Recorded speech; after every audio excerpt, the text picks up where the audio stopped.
What an exciting time for it to be in the city of Annapolis, and what an exciting time to be with Historic Annapolis. As our nation gears up to celebrate the 250th anniversary of the signing of the Declaration, Historic Annapolis also has great many things happening. Later this month, we invite you to come to the Four Signers of Maryland exhibit at the William Pickett House, and then in November, long-awaited citywide exhibit in 11 locations will attempt to tell a history of our city. In the months to come, the city is going to be embarking on a renaissance downtown, repairing flooding, parking, traffic problems, replacing the garage, reworking Main Street, raising the city dock to protect it from the flooding. It's going to be a very exciting time for all of us. One of Historic Annapolis' projects I'm particularly proud of right now is the ongoing state-of-the-art restoration of the Bryce House. That Bryce House, like 11 of other properties we supervise, are owned by the state of Maryland, and we're grateful to them. The restoration team working on the Bryce House includes many past Orlando Ridout lecture series, Willie Graham being one. Marcia Miller, who is here tonight, continues to discover new things every week. Through an intensive investigative process, we're learning about the people who built the house, as well as those who lived in it and worked in it. This exciting project is core to our mission to preserve and protect the historic places and stories of this city, and to provide engaging experiences that connect all of us to that heritage. Making connections and developing a better understanding of the building is exactly what Orlando was well known for. His work and methodology are widely acknowledged and respected. The James Bryce House Restoration Team is employing those methods throughout the project, and it's exciting to witness new discoveries. For all those reasons, we could not be more delighted to have Mr. David Rubenstein with us this evening. His commitment to preserve and protect primary source documents that help foster a deeper and meaningful understanding of our history is much like what Orlando did through his work. Historic Annapolis is very pleased to sponsor this evening's event along with our partners at the Maryland Historic Trust. I hope you all can join us for a light reception downstairs under the dome immediately following the lecture. Now I would like to introduce and invite Marcia Miller, Chief of the Maryland Historic Trust Office of Research, Survey and Registration, to come forward and introduce our speaker. Thank you.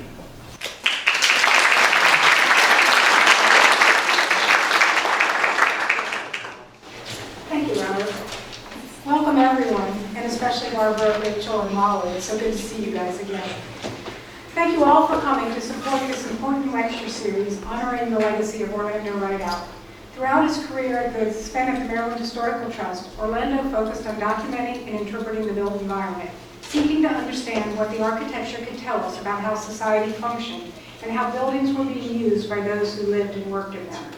His methodology was twofold. First, focusing on a thorough investigation of the building, examining how technical innovations, regional construction practices, and changing social conventions shaped the architecture and use of space. Equally important was delving into the documentary record, reading primary source material that often provided the only first-hand knowledge of a building's existence, and placed both the building and its builders into the larger social and economic context. Historic documents allow us to identify, often by name, the builders, owners, and the free and enslaved workers who were so important to a building's history. The architecture and the documentary record taken together are the basis for answering the important questions that must be asked in order for a historic resource in order to ensure its proper care and interpretation. For this reason, it gives me great pleasure to introduce this year's speaker, Mr. David M. Rubenstein, who shares Orlando's passion for preserving those resources and providing a deeper understanding of our heritage, including both architecture and the primary source documents that each of us, that tell us about our nation's past. I think I need to last one first. David M. Rubenstein is the co-founder and co-chairman of the Carlyle Group, one of the world's largest and most successful private investment firms. Established in 1987, Carlyle now manages $276 billion from 27 offices around the world. Mr. Rubenstein is the chair of the boards of the John F. Kennedy Center for the Performing Arts, the Council on Foreign Relations, and the Economic Club of Washington. A fellow of the Harvard Corporation, a trustee of the National Gallery of Art, the University of Chicago, Memorial Sloan Kettering Cancer Center, Johns Hopkins Medicine, the Institute for Advanced Study, the National Constitution Center, the Brookings Institution, and the World Economic Forum. And he is a director of the Lincoln Center for the Performing Arts and the American Academy of Arts and Sciences, among other board seats. Mr. Rubenstein is a leader in the area of patriotic philanthropy, having made transformative gifts for the restoration or the repair of the Washington Monument, the Lincoln Memorial, Jefferson Memorial, Monticello, Montpelier, Mount Vernon, Arlington House, Iwo Jima Memorial, the Kennedy Center, the Smithsonian, the National Archives, the National Zoo, the Library of Congress, and the National Museum of African American History and Culture. Mr. Rubenstein has also provided the U.S. government long-term loans of his rare copies of the Magna Carta, the Declaration of Independence, the U.S. Constitution, the Bill of Rights, the Emancipation Proclamation, the 13th Amendment, and the first map and the first book printed in the United States. Mr. Rubenstein is an original signer of the Giving Pledge, the host of the David Rubenstein Show, and Bloomberg Wealth with David Rubenstein. And he is the author of American Story, How to Lead, and the recently published The American Experiment. Please join me in welcoming Mr. David Rubenstein.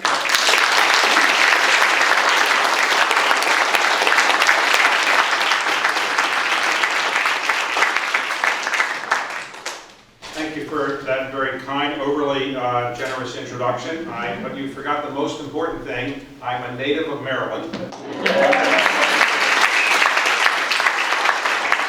A proud citizen of Maryland for most of my life and a proud taxpayer of Maryland. And I expect that I'll continue to do that for some time. So I'd like to first acknowledge the family of Orlando Ridout. Thank you very much for this lecture series, and thank you for all that he did for Maryland and for so many others. I'd like to thank as well the Maryland Historical Trust and the Historic Annapolis for hosting this event. I'd like to thank the Maryland State Archives and the State House Trust for their partnership in allowing us to use this incredible space.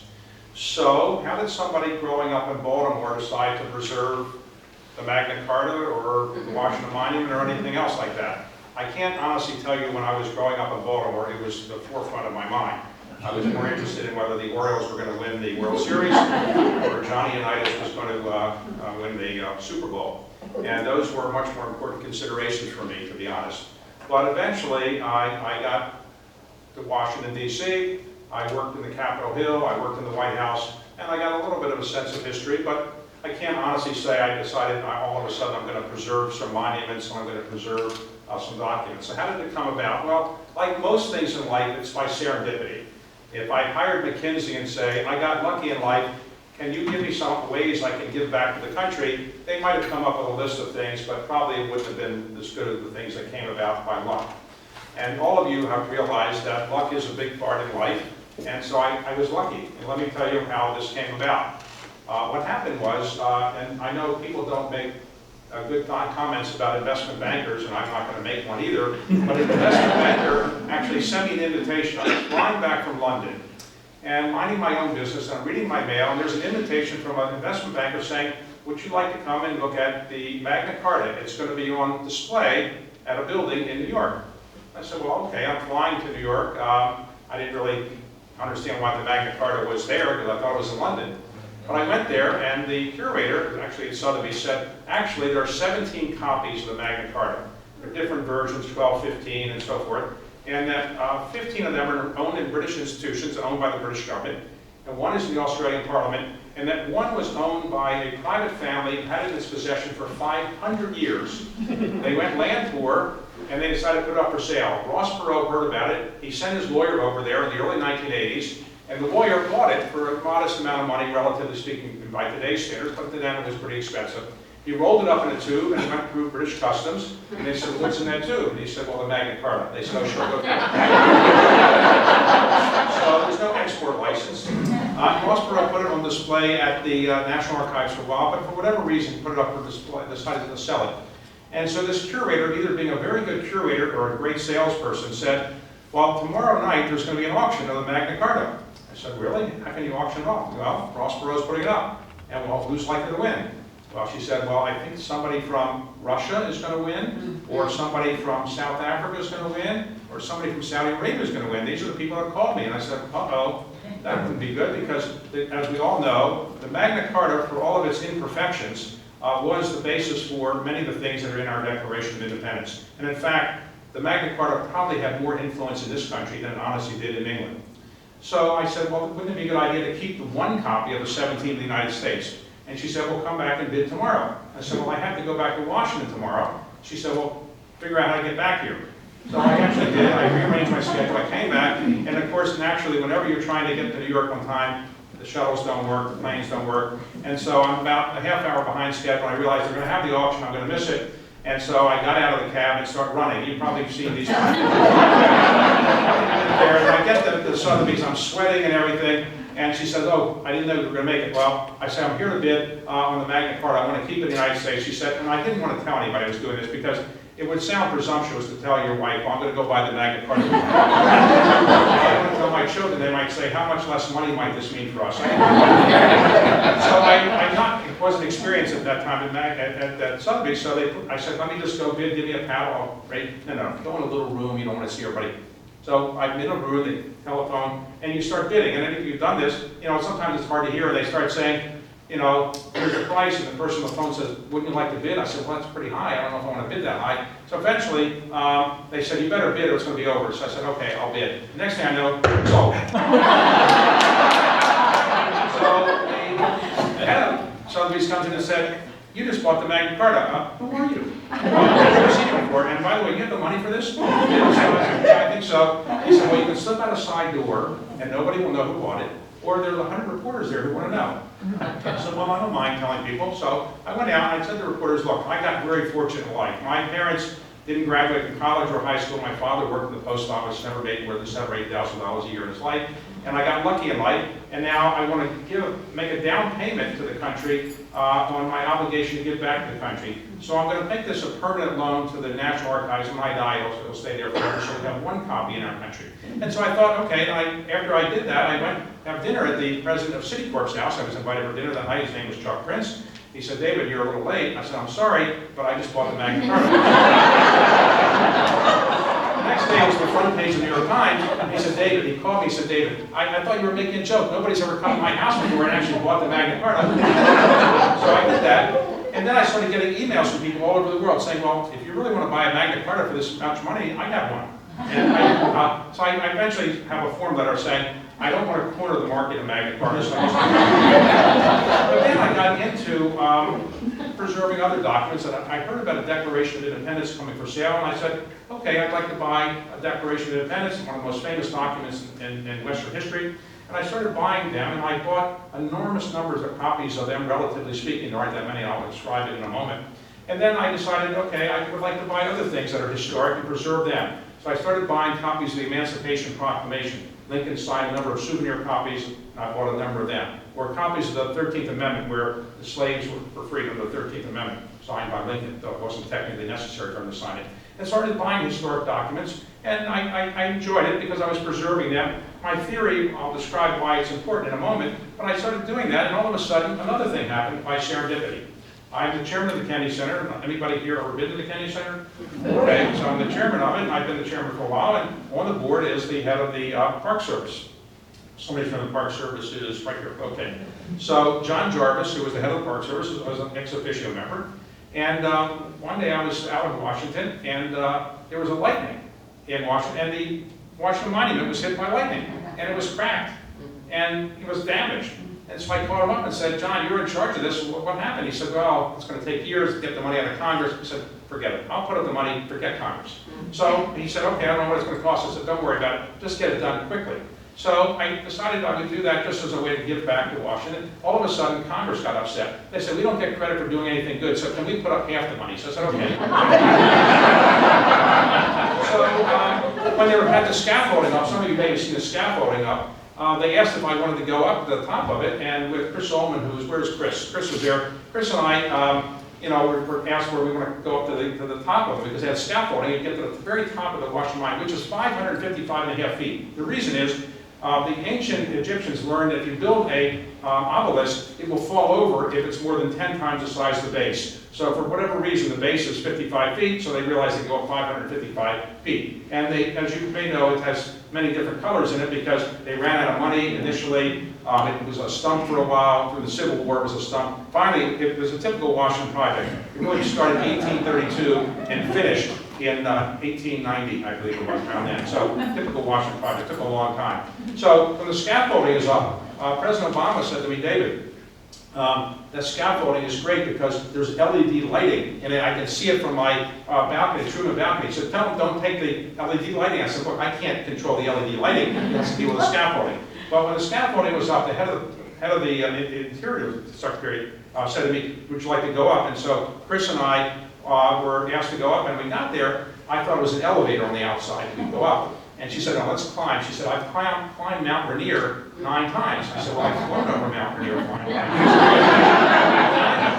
Eventually, she said, okay. I said, I'll do it if there's a defibrillator. But they didn't have one. So they said it's safe, but then we got on it, they had to have a harness. I said, well, it's so safe, why do I need a harness? Anyway, we got to the top, and I put my little initials there at the very top of the Washington Monument. So, and then I began to look at other historic buildings, like the Lincoln Memorial, the Jefferson Memorial. I thought they had some problems too, and then I went to see Monticello, and I thought it was not in good shape, and I went to see Montpelier, and I said, okay, let me fix them up. So I began to do that, and then I also decided I would like to get involved in preserving some books. And the oldest book, the first book printed in this country, came for sale not long ago.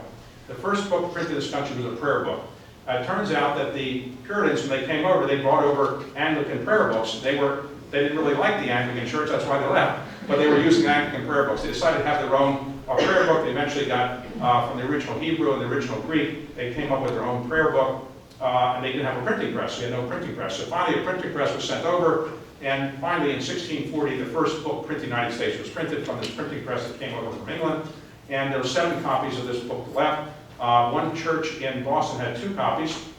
They were going broke, and they needed to sell one, so they put it up for sale. I bid at an auction, and I won.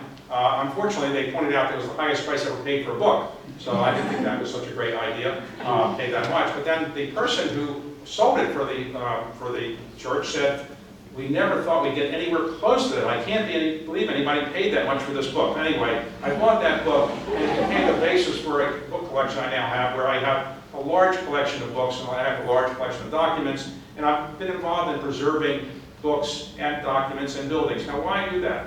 What's the point of it? What's the point of preservation? Right now, you can go on a computer, and you can see what the text is of the Magna Carta. You can see what the text is of the Declaration of Independence. You can see what the text is of the Bay Psalms book. You can see what a picture is of the Washington Monument. You can get a virtual reality of the Washington Monument. Why do we preserve these things? Why do we need them? Well, there's a couple reasons why I think it's important. First of all, there's a famous Harvard philosopher who once said, those people that don't remember history are condemned to relive it. And the point of life really is to make progress. We hopefully are evolving our civilization and humanity better than it was 1,000 years ago, 10,000 years ago. And that's what life is all about, evolution, moving forward, making progress. But if you don't remember the past because you don't know anything about it, you're not going to remember how to get all the mistakes that were made. You're not going to remember how to do things to make things better. And this is a really sad situation in our country because we really don't know the past very well. So let me tell you a statistic that's hard to believe, but it's true. And as many of you may know, when you all went to high school or junior high school as I did, they had some civics courses, they had some American history courses. They're largely banished from the curriculum now. We're focused so much on STEM. So think about this. Anybody here a naturalized American citizen? Is there anybody here? No. Oh, okay. Naturalized American, one, okay. A naturalized American citizen. It used to be the case when our country was started, anybody could show up. There's no passports, no visas, no problems at all. Then they began to realize that certain people were coming they didn't like so much, so they began to make it more difficult to come in. And eventually went to a process that we now have, where to come in, and we get 800,000 people coming in each year who become naturalized citizens, you have to pass a citizenship test, more or less a history and civics course. And there are 100 potential questions, and you are asked 10 of them. And you don't know which 10 in advance, though if you're 65 or older, they'll tell you exactly which 10 they're going to give you. Benefit of age, perhaps. So now 91% of the people who try to pass this test, who are prospective citizens, pass, 91%. The same test was given not long ago to citizens from all 50 states. All 50 states. The same basic test, more or less, and these are natural-born citizens. And as you can see where I'm going, out of 49 out of 50 states, a majority of citizens couldn't pass the basic citizenship test, which include questions like, how many branches of government does the federal government have? Who was the first president of the United States? things like that. Who was the President of the United States during the Civil War? They couldn't pass this. So this is because we don't teach civics and history very much anymore. So I think there's an obligation to do this, and one of the advantages of preservation is that we are going to be able to remember the past a little bit more. But there's another reason, and think about this. As I said, you can go on a computer screen today and you can absolutely see what's in the Magna Carta. So why do you need to preserve the original? We can remember history by going on the computer screen. Well, it turns out the human brain, as wonderful as it is, hasn't evolved to the point yet, fortunately, where if you look at a computer screen of the Magna Carta or the Declaration of Independence, the Washington Monument, it's exactly the same experience as going to see it. So if you go to see the Magna Carta, before you go there, you're probably going to read about it. When you get there, you're going to get a lecture about it. After you leave, you're probably going to read more about it. You're going to tell your friends about it. And it's an experience that you will remember more. And so the reason we want to preserve these things is because the human brain gets much more out of seeing the actual Mount Vernon, the actual Montpelier, the actual Monticello, because it's an experience, and the experience is one you will remember much more than just looking through pages of a book. So we should preserve history, and we should remember what history is all about, and whether you preserve history in the way I'm doing it or do it any other way, it doesn't make a difference. And I just would like to say to all of you, by virtue of the fact you're here, you probably care about history somewhat. And while I have been fortunate in my business career to be able to do some of the things I'm doing, I don't really think you have to do what I'm doing. You can do many different things. You can preserve history. You can preserve the remembrances of the past in many different ways. Your family history, you can preserve documents, you can do other things, and what you can do most importantly is give your time and volunteer. In this country, philanthropy has become to be a bastardized word. Philanthropy is derived from an ancient Greek word that means loving humanity. It doesn't mean rich people writing checks. And therefore, you can love humanity by giving your time. The most valuable thing you have is your time. You can't get more time. You can always make more money if you want to make more money, but you can't get more time. And when de Tocqueville came here in the 1830s and he ran around the United States to kind of see what was going on here, he went back and he wrote a very famous book about America. And one of the main points he made was everybody here was busy volunteering. He couldn't get people to interview with him because they were volunteering so much. They're running around helping people. And this is part of our culture, to help people and to volunteer. So I encourage people to volunteer in many different ways to remind people of the past of our country, and do whatever you can to remind people that this country has a rich history. It's not a perfect history, for sure. We've had a birth defect at the beginning, which was slavery, and we still haven't completely overcome the effects of it, but we should remind people of the good and the bad. Now, right now, there's a fight underway. Should we preserve Confederate monuments or should we not? Well, clearly, it's a struggle. And people have said, why don't we tear down the Washington Monument, get rid of the Jefferson Memorial? These were slave owners. Well, I think it's a complicated subject, but I think if you're honoring somebody because he is a slave owner, well, that's one thing. If you're honoring somebody because he's the first president of the United States or he wrote the Declaration of Independence, that's a different thing. And we should point out the good and the bad. When I wanted to redo Monticello, when I went to Monticello, I thought it was run down, frankly, and I said, how much would it take to fix it up? They told me, I said, okay, I'll provide that, but I want you to do this. I want to make sure you have the slave quarters built out, so people can see that Thomas Jefferson, for all of his virtues, was also a slave owner. And I thought the same thing is true with Montpelier. I helped them rebuild Montpelier a bit over James Madison did, but I wanted to have the slave quarters built out, and their slave quarters are now built out there. So I think we should remind ourselves of the good and the bad, and make sure that when our children go to school, they don't only learn the good things or the bad things, they learn both. When I was learning American history, I only learned that all the people who were presidents were wonderful people, they never made mistakes and so forth. They all make mistakes, everybody's human, they make mistakes. We should learn the good and the bad, and one of the best ways to do that is preserve history, preserve documents. And let me talk about, as I conclude, one document that's downstairs. Let me talk about the Declaration of Independence for a moment. All of you probably heard Milton Friedman say, there's a very famous economist, he said, there's no free lunch. What does that mean? Well, if somebody's trying to give you a free lunch, you're going to be asked for something eventually. Well, we had a free lunch in this country at the beginning. The colonies were set up. Maryland was one of the 13 original colonies, set up by charters, given largely by King George, but others as well. And these colonies were basically able to do whatever they want. They had their commerce, they lived the way they wanted to live. There were governors here from Britain, but basically we weren't taxed. Though the French and Indian War, also known as the 7-Year War, came along, where the British came over and they tried to preserve the colonies from French taking them over, and also to some extent the Indians. The French and Indian War was a 7 Years war, of course, and at the end of it, the British said, well, wait a second, we got all these colonies here. We need to send British troops over to make sure that the treaties are enforced. Why don't we tax these colonies? And we haven't taxed them. We've been giving them a free lunch. So they began taxing. And what do people say when they're taxed, when they haven't been taxed before? They say, thank you for taxing me? They usually don't say that. They don't say that. They say, why are you taxing me? I'm minding my own business. You're not doing anything for me. So in the end, after many taxes were put in, repealed, and so forth, the colonies got together for the first time, and they had a Continental Congress in Philadelphia. And at the time they had the first Continental Congress, in 1773, that was the first time many of these colonies had ever met with each other, because they were basically colonies of England. And most people who came to the Continental Congress in 1773 had been to, more of them had been to London, had never been to Philadelphia, because there wasn't a lot of commerce between the colonies. They were separate. They had commerce with the British colonies in the Caribbean or with England or other countries. So they got together and they said, we've got to do something about this. We're British citizens. We're proud to be British citizens. We have the rights of the Magna Carta, and we got to exercise these rights. Remember, no taxation without representation. So they began to provide entreaties to the king. They said, as you know, when you're a child, if you get an answer from one parent you don't like, you go to the other parent, right? It's forum shopping. So the Parliament was imposing a lot of these taxes, and they said, well, the Parliament, they're bad. The king, he's our friend, and he really likes us. Well, they wrote letters to the kings, and he never responded, because it turned out the king was actually harder on the colonies than the Parliament was. So ultimately, they gave up, and they realized it wasn't going to get anywhere. And ultimately, the British got very upset, and they sent troops over here, and we had conflicts at London and Lexington and Concord. And as you all know, eventually, we decided we would go to war. But we didn't have the right to go to war, because these colonies didn't have the right to declare themselves independent.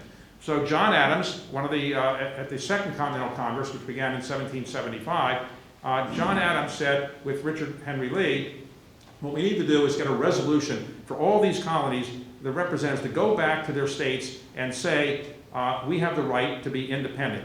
And if the state legislators don't do it, create a new legislature that will do it. But come back here, and this was in 1776, and come back here with the right to declare independence. So the delegates went back, and around that time, while the delegates were trying to get permission to declare independence, a committee was formed in the Continental Congress, and it was a brilliant committee. It was John Adams, Benjamin Franklin, Robert Livingston, Roger Sherman, and a young man who didn't really want to be there, 33 years old, named Thomas Jefferson.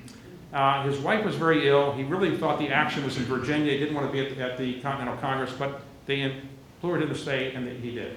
So this committee was given the task of explaining why we are going to be independent. Now, the idea was that the delegates would come back, they would vote for independence, but we have to explain what we're doing. We need to have some, I won't say propaganda document, we need to have a public relations approach about why we're doing this. We just can't vote for independence. So this committee was given that task. John Adams said, people don't really like me, and besides I'm from Massachusetts and everybody knows we want to be independent, so we need to have somebody write this declaration who's maybe not from Massachusetts, and maybe people like more, and Thomas Jefferson, you're pretty likable, and you're a pretty good writer. And Thomas Jefferson was a good writer. He was a very good writer. He was a very bad talker. As President of the United States, he only made one public speech. High-pitched voice, very uncertain about his speaking skills, and he just didn't like to talk, but he was very good at writing. So they said to Thomas Jefferson, you write this declaration, and then you give it to us, the committee will edit it, and then when the delegates come back, we will we'll get it approved eventually, assuming they vote to be independent. So Thomas Jefferson, being like a normal human being, had 17 days to do this. So did he spend the first day doing this? No, he waited the last 3 days. And he was busy doing shopping, he was buying other things, there's lots of reports of all the things he was buying. But with 3 days to go, he said, I better get serious. So he sat down, and he basically, from memory more or less, he had some documents with him, some of which he had written and some of which he had, you could say plagiarism isn't a word they used in those days, but he kind of used ideas from George Mason, let's say. And so he wrote this document, and he gave it to the committee, and they made some editing of it. And then it was modest editing. And actually, then the delegates came back at the end of June, and then they had the debate on the resolution to be independent. And that debate was on July the 1st and July the 2nd.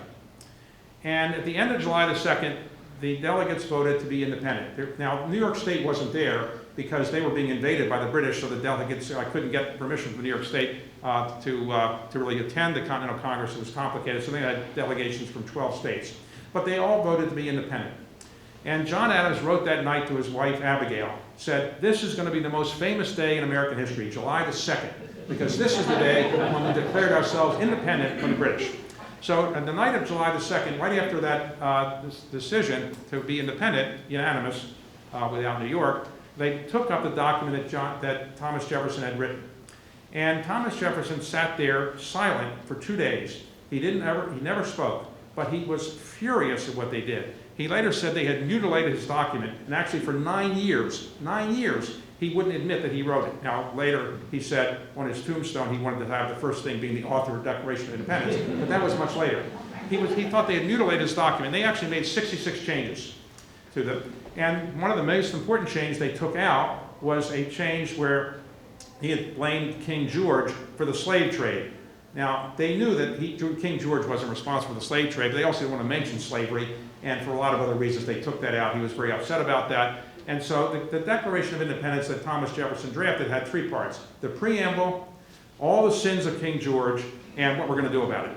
Now, what we're going to do about it is declare independence. That's the most important thing. The sins of King George, you could debate those, what they are, and so forth. There's a long list of them. The preamble, who cared about that? That's just introductory. But it turned out that the most important thing in that document was the preamble, because the most famous sentence in the English language is now in there. We hold these truths to be self-evident, that all men are created equal, that they're endowed by their Creator with certain unalienable rights, that among these are life, liberty, and the pursuit of happiness. So why is that same sentence the most famous in the English language? Well, Thomas Jefferson didn't realize it at the time, but he was really writing the creed of this country. That is what this country is supposed to be about. Now, obviously, we had slavery. Women didn't have the right to vote. Lots of people didn't have rights that we ultimately gave them, or that they still would like to get. But that was the creed of the country. And ultimately, when the Declaration got to be written and got to be known and it was circulated, it was that phrase, that sentence, that became the most famous sentence. So when there were revolutions in Europe, when there were revolutions around the world, people would say, all men are created equal. And that's really the creed of this country, and that's why that document is so important. It doesn't have any legal effect. The Declaration of Independence is a propaganda document. The Constitution is the organ by which we govern ourselves, but it's because of that phrase that sentence became so important, because that's the creed that we live up to. And that is what Abraham Lincoln referred to. Remember, in Abraham Lincoln's famous speech at Gettysburg, he said, 77 years ago, our fathers brought forth on this continent a new nation, conceived in liberty and dedicated to the proposition that all men are created equal. Well, 77 years ago, that wasn't when the country was started, that was when the Declaration of Independence was written. And so he was going back to that sentence by Thomas Jefferson that all men are created equal. And that's what we really are trying to live up to in this country. And so this document, though, when it wasn't signed in July, what happened was this. What happened was, after they agreed to the text of it, they went next door to Mr. Dunlop, and they printed up 200 copies. And one to send to King George, one to send to George Washington to read the troops, one to the colonies, and so forth. There are about 25 of those left. They're very rare. One of them was bought by Norman Lear. It was found in an attic, and he bought it for about $8 million a few years ago. And he put it up for sale after he owned it for about 10 years. He'd taken it around the country on a bus tour. He would call it the birth certificate of the United States, and he toured it around. And after he did that, he decided to sell it. Sotheby's was supposed to auction it off, but they sold it in a private sale. Norman Lear called me once and said, David, he asked me for a charitable contribution for something. He said, David, did you buy that document? Because I don't know who bought it. And I said, no, it wasn't offered to me. So I didn't really know where it was, and he didn't know either. One time I was in somebody's house, not long afterwards, and I went and said, that's the copy, that's the perfect Dunlop copy, the best copy of them all. And I said to the owner of that house, did you buy that for $25 million from Norman Lear through Sotheby's? He said, no, I wouldn't spend that much on a document. Okay. The next day he emailed me and said, I forgot I did buy it.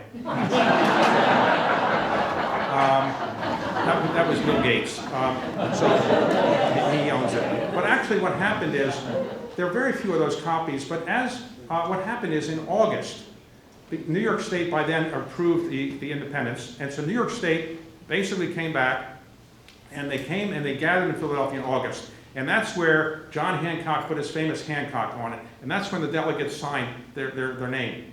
And doing that was treason. It was very likely, if you were caught by the British, you would be hung, because it was treason. And so they signed it in August, and it was a great calligraphy, and it was a brilliant document, the way it was structured and so forth, and all the signatures are there. And it wasn't released to the public until January. Some people say because they realized it was treason and the war wasn't going so well, and maybe they didn't want their names out there, but they won a couple battles late in the year, and so they released it. I don't know if that's true or not. But in any event, that document is now in the National Archives. But it was put on display for a number of years. It was buried for a while. When the British were invading in 1812, it was buried somewhere, it was folded up, and sometimes it was put on display under sunlight for 30 years. And so it wasn't in good shape. So the son of John Adams said, we need to have a perfect copy, because without a perfect copy, people won't really know what the Declaration said or what it looked like, because the original one is fading. So they got a printer, more or less in Washington, and William Stone, to come up with a Xerox process. That's still unclear how he did it. More or less, he had some kind of wet cloth. He put it on the original, took some of the ink off, put it on copper plate. They printed up 201 of those. I've bought a number of those over the years, and one of those is downstairs. They're called stone copies. And when you'd see the New York Times on the 4th of July, seeing a printing of the Declaration of Independence, what you're seeing is a replica of the stone copy, because the original is faded beyond recognition. If you go to the archives, there's nothing to see there. It's faded beyond recognition. So that's why it's very important in some cases to make copies of these things and preserve them, because it's an important part of history. So as you look at that document, when you have a chance to do so, you'll see there are other kinds of copies that were made as well. But that is the original one that was authorized by the U.S. government. There are a couple others downstairs that were not officially authorized, but they were earlier copies of the Declaration of Independence. So let me conclude by saying that I hope that I have given you a little picture why I'm enthusiastic about trying to preserve things. I think by doing this, it's my little way to give back to the country. It's my little way to kind of remind people of the importance of learning the history and heritage of our country. It's my little way of saying to people, you can do the same thing, different ways than I'm doing it, but find some way that you can help preserve the history of our country, or the history of the state, or something that is important, so that your children and your grandchildren will have something that they can say, look what my parents, my grandparents did to preserve history, to make sure we know where we came from, to know more about our country. Because I think you'll do so, and I do think that, I can't prove this, but I think there's a special place in heaven reserved for people that preserve history. Now, you might laugh at that, but why would you want to take a chance that I'm wrong? Thank you very much.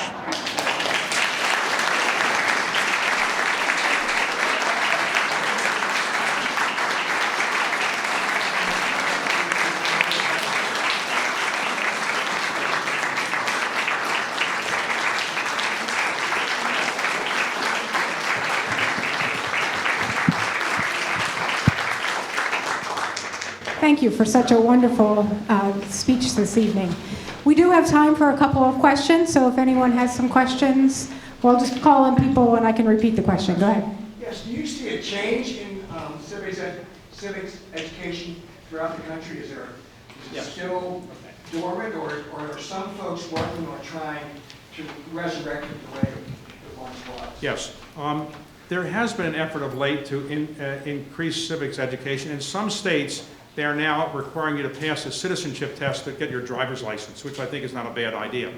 There is a bill in Congress that would provide $1 billion for civics education, and it was bipartisan. And but it got tied up in a racial issue, and for a number of reasons, the Republicans are not yet sure they're going to go through with it. But if that bill were to pass, it would provide a fair amount of money. I, in a lesser way, will announce something soon that I'm doing to kind of increase civic education, and there are a number of good projects underway in this. One of them is Justice O'Connor. When she retired from the Supreme Court, she got involved with something called iCivics, and now Justice Sotomayor is on the board as well. And that's a group that uses video games and other kinds of games to get younger people to learn more about history. So I think it's a process that's moving forward, but it's not as easy as you would like to get people to focus on this. But there is some progress being made, yes. Thank you. Any other questions? Anyone? Right? Oh, yes. I'd be curious, do you have a sort of a favorite leader, world leader or American leader? Well, Past? yeah, or- okay, I would say that, look, to be very serious, the greatest president of the United States, without doubt, is Abraham Lincoln. He held the Union together. Most people elected in 1860 would have said to the South, okay, you want to go a separate way, go your separate way. And many people supported that idea. Lincoln said, no, we're going to hold the Union together. And while it would cost a lot of money and a lot of lives, 3% of the population of the country was killed as a result of the war, he held the country together. He also was incredibly eloquent in his second inaugural address and his Gettysburg Address are really incredible statements of what it means to be an American, what America is all about. So he was my favorite person, I would say. I have met, in terms of living people that I've met, I would say probably Nelson Mandela. I did meet him on a couple occasions, and he was an incredible person, the way he was in jail for 27 years and came out and tried to bind the country together. I've met a number of presidents of the United States. Some I've worked in my firm for a while, former presidents George Herbert Walker Bush and a number of others. But I would say Mandela and Lincoln were two people that I really, really admired. Yes? First of all, thank you so much for what Yes. you're doing for our country. Thank you very much. I'm assuming you're somewhat of an optimist to be doing what you're doing. What today fuels your optimism? If you achieve something in life, you have to do it because you're optimistic. People who are pessimistic and are down all the time, I just don't think they have the energy, the drive to try to do something. So I guess if you take a look at most people who have achieved something in life, they're probably optimists. Now, clearly the country has had some challenges, and there's a book that I've just written that's coming out called The American Experience, and it talks about the stress test this country has been through. The greatest stress test clearly is the Civil War, but we've had all lived through stress tests of Watergate, the Vietnam War, Black Lives Matter, the stress test of the election, the stress test of the COVID-19. We've survived these, and my theory in the book is that we've survived these because we have certain genes in our body politic, or our body, and I did try to identify them in the book, and I say that we have certain genes like the belief in the rule of law, the belief in the separation of powers, the belief that we should have civilian control over the military, and so forth. These genes are part of our system, and that's why I think we survived the events of December and January, and I'm optimistic that we will go forward and have a country that will be better than it is today. But there's no doubt we have some challenges. I interviewed Tony Fauci today, and there's no doubt there's some, we still, this virus is not going away anytime soon. We have some real challenges there. The economy has not yet out of the woods in terms of the problems we have. But overall, nobody wants to leave this country unless they're doing it for tax reasons. Basically, people want to come to this country. We have more people trying to get into this country than any other country. People aren't rushing to move into China or to immigrate to China. People aren't rushing to immigrate to Russia or China or any other country. People want to come here. That's because the country has values, we have freedoms, we have opportunities. And one of the most important ones is what I call the American dream. The American dream is something we all know about. And it's a belief that you can start from modest circumstances and work your way up. Sadly, more immigrants come to this country believing the American dream than people often born in this country now. We've got to change that. But I still believe in the American dream myself. It came through for me, and so I am an optimist. And and I would say that I got that to some extent from my parents. I was an only child, but my parents were always optimistic. They weren't educated, they weren't wealthy, but they always thought this country was a great place to live, and it was a place where I could achieve whatever my abilities enable me to do. So I am an optimist. Yeah, yes? A question. You're talking about having civics taught again in schools, which is actually very good. I mean, I loved history, it's one of my favorite topics. How do you reinstill teaching of history now in the public schools when even basic facts now are caught up in the cultural wars, where people want to teach a false or cleaned up version of it? They want to talk about that we have flawed people started this country and built it, but it's also what made us great. If I had a good answer, I would have gone to Iowa and New Hampshire and probably in other places. There's no easy answer for that. But it is a sad situation. If you read Mein Kampf that Adolf Hitler wrote in jail, What he wrote in there was that, let me tell you, he said, how the big lie works. If you say something outrageous over and over and over again, people will say, well, how can anybody say something so outrageous if it wasn't true? You wouldn't say something so outrageous. So if you say something ridiculous and over again, people will eventually believe it. And we now look at public opinion polls, and obviously a large percentage of certain political parties believe that the election was stolen, for example. I don't think the election was stolen, and 65 lawsuits were filed, and the only fraud seems to be the fraud saying there was elections stolen. I dedicate my new book to public servants who protect our democracy, because if it wasn't for our judges, we might not have the democracy we really have. So they really deserve a lot of credit, and other public servants as well. But I wish I had a really good answer for you. Right now, children are no doubt confused because you see not only a split over facts, but a split over things that are really not factual. And it's a sad situation.